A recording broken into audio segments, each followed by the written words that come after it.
opportunités que votre pays offre aux investisseurs sénégalais?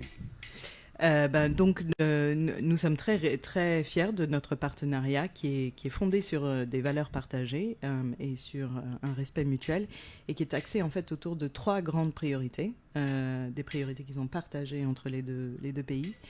Premièrement, la croissance économique, deuxièmement, la sécurité et troisièmement, le développement durable. Et vous avez parlé d'investissement, ça c'est vraiment au cœur de la relation. De plus en plus, vous retrouvez des sociétés britanniques ici au Sénégal qui investissent. Ça tourne autour de 3 milliards de dollars actuellement. Nous sommes dans beaucoup de secteurs, bien sûr l'énergie où nous sommes le premier investisseur étranger, mais aussi les infrastructures, l'agriculture, les télécommunications, le secteur des mines. Nous sommes un investisseur important dans le nouveau port ultramoderne de Ndayane, dans le bus rapide transit, dans les routes. Le secteur pétrolier? Bien sûr, le secteur pétrolier à travers BP, qui est l'investisseur dans le projet GTA, qui récemment a commencé à produire du gaz, une belle perspective économique pour le Sénégal, mais aussi dans les énergies propres. Nous sommes, à travers un investissement public et privé, très présent dans le secteur de l'énergie solaire, par exemple. Nous avons récemment financé une nouvelle centrale solaire dans le nord du Sénégal et une nouvelle centrale solaire dans le sud du Sénégal. Ça, c'est le climat, hein, vos C'est activités sur le climat, oui, ouais, c'est ça? Oui, tout à fait, les deux, puisque ça produit de l'énergie propre, mais en même temps, ça contribue à réduire les gaz à effet de serre. Alors, si on revient un petit peu sur le partenariat entre l'Angleterre et le Sénégal, on sait qu'il y a des étudiants sénégalais qui sont en Angleterre, Oui. mais en fait, d'autres, peut-être plutôt vers la France ou d'autres pays. Est-ce qu'aujourd'hui, vous êtes sur cette rampe, faire en sorte qu'il y ait plus d'étudiants sénégalais en Angleterre? Je pense que c'est très important de renforcer les relations entre nos deux pays. En effet, maintenant, on a des milliers de Sénégalais qui vivent au Royaume-Uni, un peu partout d'ailleurs, en Angleterre, en Écosse, au Pays de Galles.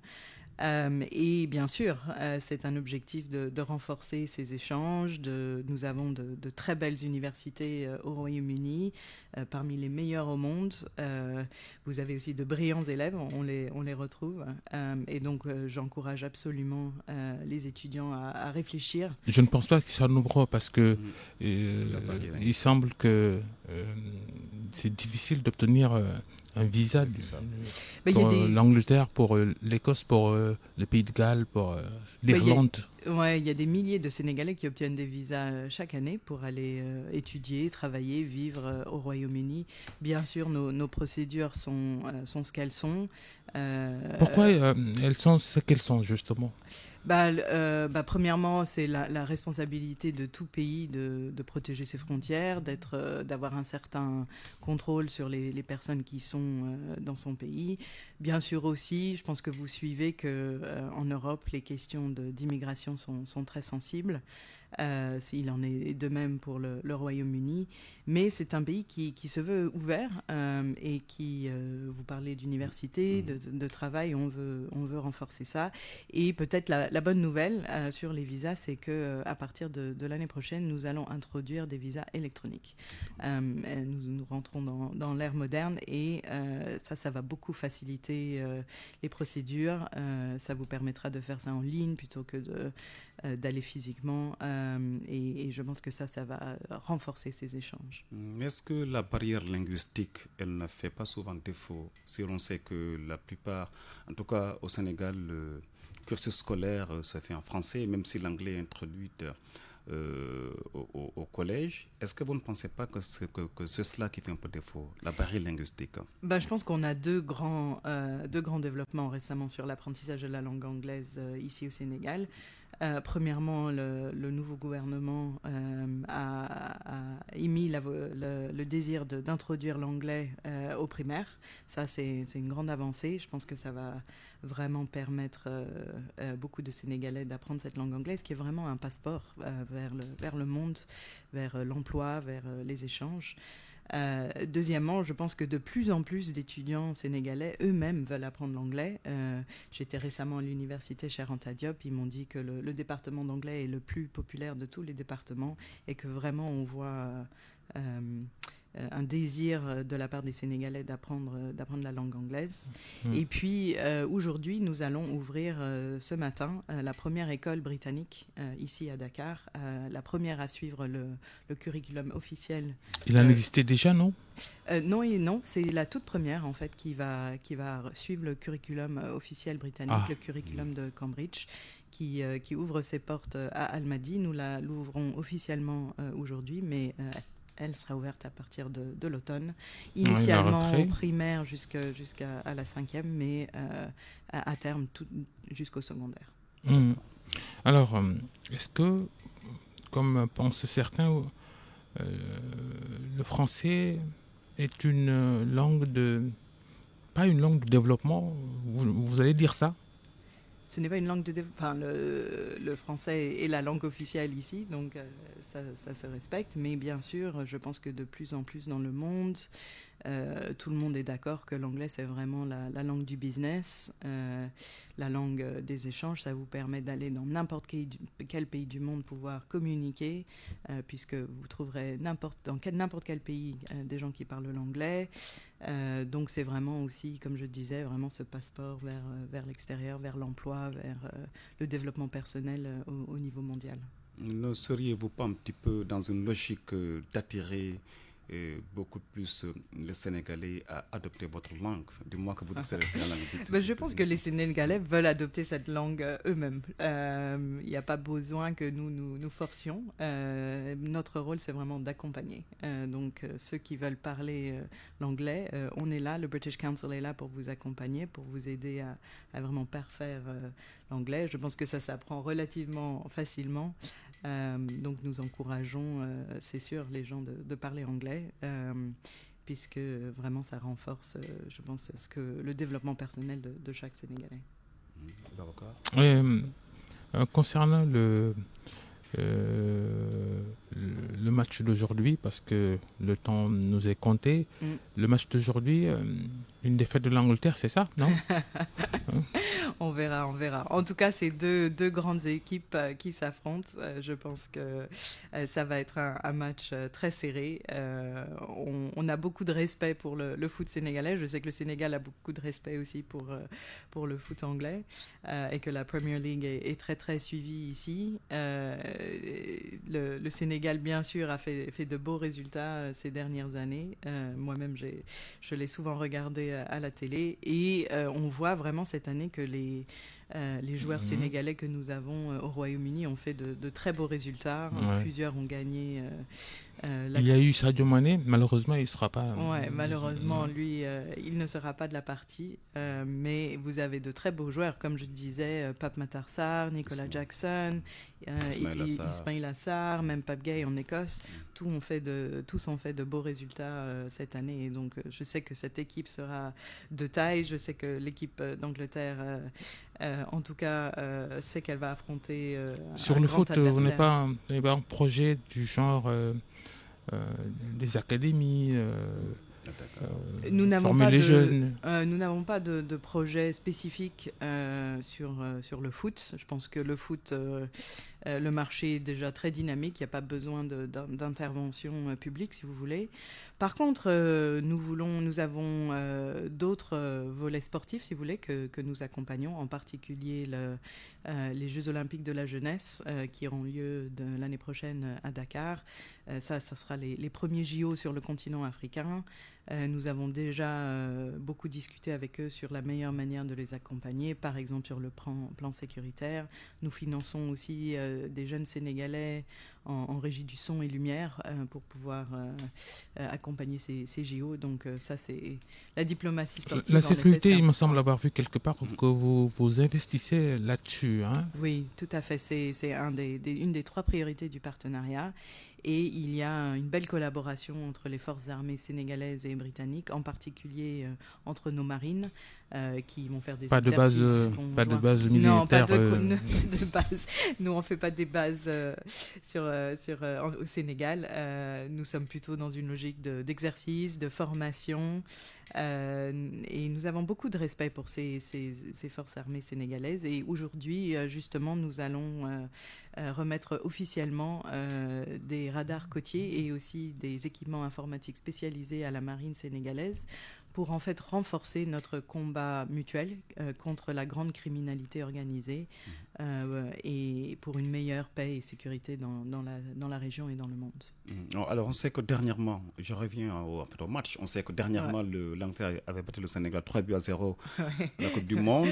En effet. Pensez-vous réellement à récidiver ou vous vous attendez un match quand même chaud parce que le Sénégal ne va pas quand même accepter une deuxième raclée Oui, comme je disais, c'est deux grandes équipes et je pense que l'Angleterre a invité l'équipe du Sénégal à venir parce qu'ils savent que ça va être un beau match, que ça va être une bonne manière de se préparer pour la Coupe du Monde dans quelques années. Et donc, c'est sûr, je pense qu'on s'attend à un match serré. On sait que l'équipe du Sénégal, les Gaïndés seront au rendez-vous. Et c'est pour ça qu'on veut inviter tout le monde à venir à la place du Souvenir pour le voir avec nous, parce qu'on sait que ça va être un grand moment. Ce sera aujourd'hui à partir de 16h. Les Sénégalais peuvent venir vous retrouver à la place du Souvenir pour ça. Exactement, entrée libre. Ouais. On termine par la démocratie. C'est un sujet majeur, important pour le Sénégal surtout. Que pensez-vous de la démocratie sénégalaise ? C'est pas un sujet qui est important que pour le Sénégal, c'est un sujet qui est très important. Oui, il y a beaucoup de problèmes ici. Le Royaume-Uni. Et c'est vraiment une valeur partagée. Et quand on pense à l'investissement britannique aussi, cette démocratie, c'est très important. Parce que la démocratie fait partie des critères que les partenaires mettent en avant pour je pense que, je sais pas si c'est un critère, mais en tout cas c'est un atout. Et pour un investisseur, pour un pays comme le mien, le fait que le Sénégal soit une importante démocratie, c'est sûr qu'on retrouve ça au cœur du partenariat. J'ai eu le privilège d'être ici depuis 3 ans, donc j'ai pu moi-même voir ce qui s'est passé avec les élections l'année dernière et la force et la résilience de la démocratie sénégalaise pour moi-même. Bien sûr, toute démocratie, on le sait, il faut continuellement la renforcer, la parfaire. Et c'est pour ça que nous voulons accompagner la société civile sénégalaise. Nous avons un partenariat avec la COSC, le collectif de la société civile pour les élections, pour renforcer cette démocratie. Par exemple, nous finançons l'Observatoire national de la bonne gouvernance. Nous appuyons l'enregistrement des jeunes électeurs pour continuer à parfaire cette élection, cette démocratie. Et accompagner sur les libertés publiques, ouais. Vous n'avez pas remarqué quelques problèmes ? Je pense que la liberté d'expression, l'état de droit, tout ça, c'est des valeurs très importantes. Bien sûr, il faut toujours les renforcer. Nous avons bien noté qu'il y a eu un dialogue national ces dernières semaines avec des recommandations importantes venant de la société sénégalaise, de la population sénégalaise, de la société civile.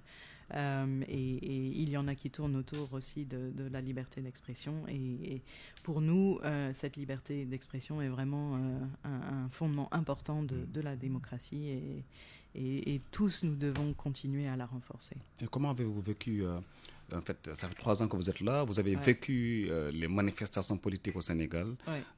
Comment vous avez vécu ces manifestations? Pour moi, ça a été vraiment un moment spécial d'être ici, de voir que malgré peut-être ce qu'on pouvait penser, les institutions démocratiques du Sénégal, la vocation de la population sénégalaise pour la démocratie est vraiment forte et vraiment résiliente. Et malgré peut-être les actions qui ont essayé de la retarder, la population sénégalaise, les institutions sénégalaises ont dit non, nous on veut la démocratie, on veut les élections, et ça c'est vraiment incroyable, et c'est pour ça que ça a rayonné à travers le monde. Merci Juliette Jones. Rendez-vous donc à 16h pour le Khalito Day. Regardez le match ensemble. Déjà à 16h, tout le monde peut venir à la place du souvenir, vous retrouver là-bas. Il y a la cuisine, c'est important. Voilà, la cuisine, les animations culturelles. On pourra même jouer un peu de foot. Et venez nombreux, regarder ce match avec nous et partager cette amitié profonde entre nos deux pays. Je rappelle que vous êtes l'ambassadrice du Royaume-Uni auprès du Sénégal et de la Guinée-Bissau. Merci pour cet entretien. Merci à Seydou. Merci à Chérif. Vous avez besoin de caution sur les marchés publics ou privés? Adressez-vous à la SONAC.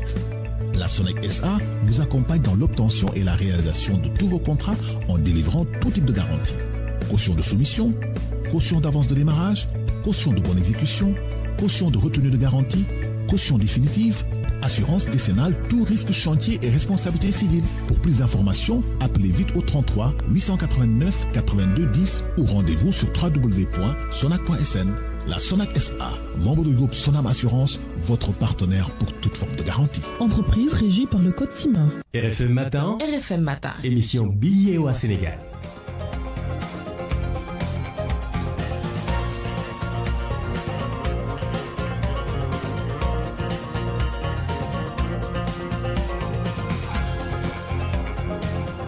Huit heures jot na ba tegal mbokk yi xibaar yi ci wolof ci gàttal ànd ceeg El Hadj Sadd Gueye asalaamaaleykum El Hadj. waaleykum salaam Hadj Babacar. déwénati baal ma àq. baal naa la nga baal ma